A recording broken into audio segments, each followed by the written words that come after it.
खरं म्हणजे आपल्या अपेक्षा अतिशय छोट्या अपेक्षा आहेत. गोमातेची सेवा ही केवळ धर्मकार्य नाही आहे, ते राष्ट्रकार्य आहे.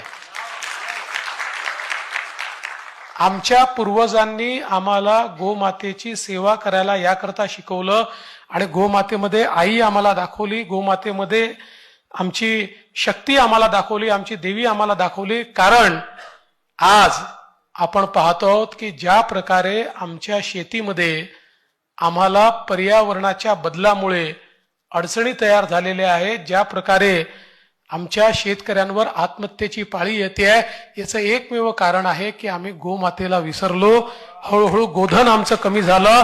ते गोधन कमी झाल्यामुळे आमच्या जमिनीला ती गोमाता जे जे देत होती ते देणं बंद झालं आणि मग आम्ही विष आणून आमच्या भूमीला ते विष द्यायला लागलो आणि त्या विषातनं आज आमची अवस्था अशी झाली की जी आई आम्हाला देत होती ती आई देखील आता आम्हाला नकार देते आहे, कारण तिची देण्याची शक्ती देखील आम्ही संपवली.